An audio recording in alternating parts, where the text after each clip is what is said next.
it's me. Welcome to Trump Mafia. Now, this kind of a video never gets many views, but it's something I'm interested in. Now, what I see is a three-pronged attack on President Trump. And one is, the deep state, CIA, some people in the NSA, Obama holdovers, or just liberals, right? Or even communists, or Muslim Brotherhood people. And you have the leaks, and maybe much worse is planned. And there is some collusion, as you saw, between the CIA and the Washington Post and CNN, and maybe some of the websites or other networks. Then the other prong is the violence on the streets.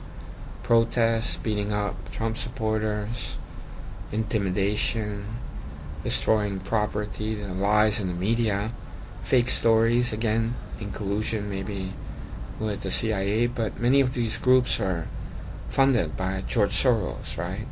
So we're talking about the bulk, the 90%.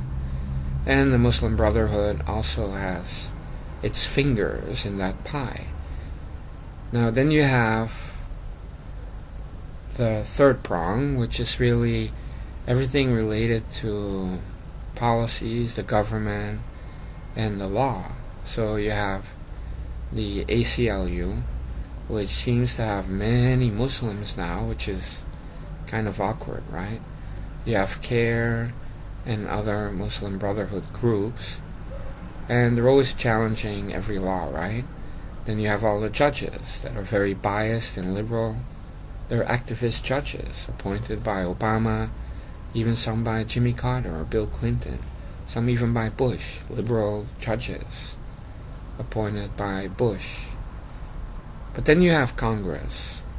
Now, that's where it gets really interesting, because you have a majority, I think, 52 senators that are Republican. Now, if they pass a bill and President Trump doesn't like it, he can veto it.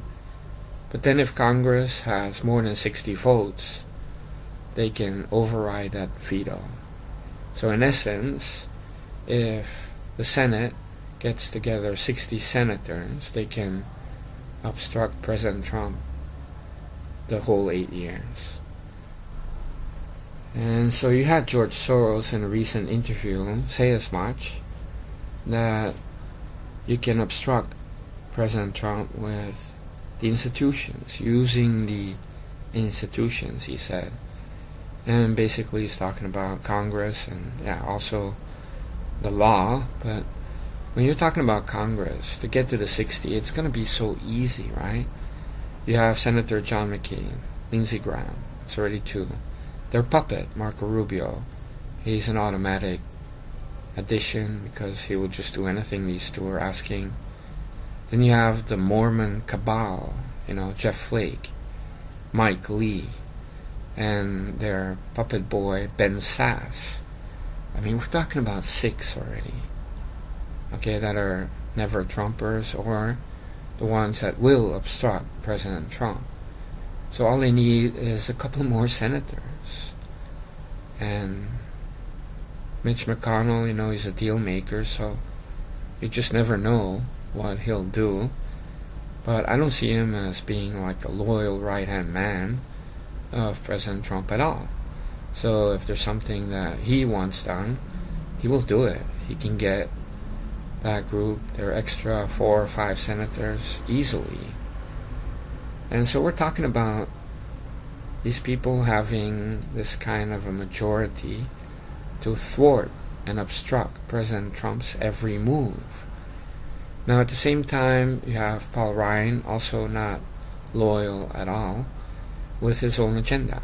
Now, they're always making it seem like they're doing a lot, and they like to put on a show, just like Trey Gowdy. I don't even know why anybody's like, wow, Trey Gowdy for president.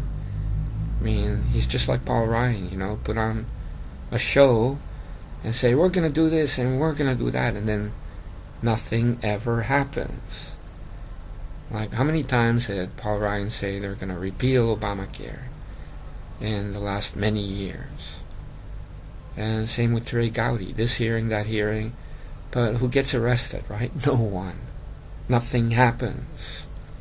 So now again, you have Paul Ryan saying this and that, and they're slow-walking tax cuts and Obamacare. Now, Obamacare, I really could understand it, because it's like you have somebody coming into the ER and he's got a shard of glass in his arm, right? You don't just rip it out. I mean, you have to take it out carefully and take your time. Otherwise, the result is even worse than what you can imagine. But tax cuts, that should have been done already. I mean, come on. So, I'm waiting for tax cuts to happen before Easter. If not, they're slow walking it on purpose. But yeah, Paul Ryan and his people in the House, I mean, they're going to obstruct President Trump also. So you have it in the House, in the Senate, that these people believe that they can do whatever they want. So yes, President Trump is the president, but he's not a globalist. And you have a lot of politicians in the House, but also apparently in the Senate, that are on the payroll of George Soros and the Democrats. And the biggest Trojan horse is, of course, Lindsey Graham and John McCain. I mean, these people, in my opinion, in my humble opinion, should be executed, because they're really traitors to the American people. And that's the key here, you know.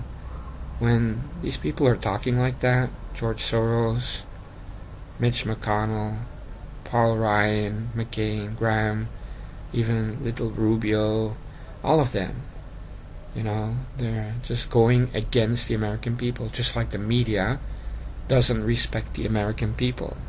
They keep on lying and obstructing. And why? Because they have their special interests and the gravy, right? It's all about the gravy. And so really, what can President Trump do? Because if Congress really isolates him and they obstruct his every move and his every policy, then how can President Trump fulfill his promises, right? He really needs those people, because there's only so much you can do with executive orders, and that's the system. So then we come back to what George Soros said. So of course he's not a dummy, he's also a billionaire, right? So he's attacking Trump in that way, but then you also have the violence on the streets, and all of that also makes people back away, right? Like you see all these retailers boycotting Ivanka Trump. They're all scared and intimidated, even though really on the left they're paper tigers, right? Except maybe in California or Chicago or New York. In the rest of the country they're nothing. Really nothing.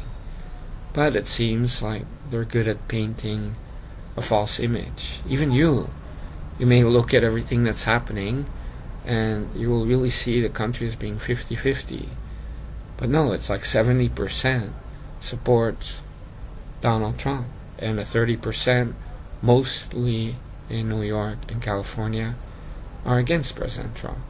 And many of them, yes, they're Hispanic or some kind of minorities, and they're part of a cabal. You know, it's not really half of the country. And you know, the popular vote lie that Hillary Clinton won it by millions.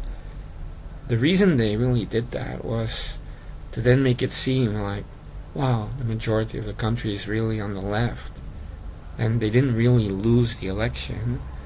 It was hacked by Russia. And now you have Lindsey Graham, John McCain, every time repeating the same lie. Just like global warming, right? Keep on saying it till everybody just assumes that it's true. But the Russians did not interfere. And it's really sickening, right? Because you have GOP senators repeating this kind of an excuse that Hillary has for why she lost. I mean, that's incredible. So it's really the uni party, and you could say it's a swamp, you can call it whatever you want, but if you really look at it, there's something that they all have in common, you know. They're all somehow paid off by Saudi Arabia and George Soros. And let me tell you something, China hates George Soros. Hungary hates George Soros. They want to see him dead. Russia hates George Soros. They want to see him dead. And I say, how about us? We hate the guy too. We want him dead too, right? So why can't we have what we wish for? Say, all right, all right, all right.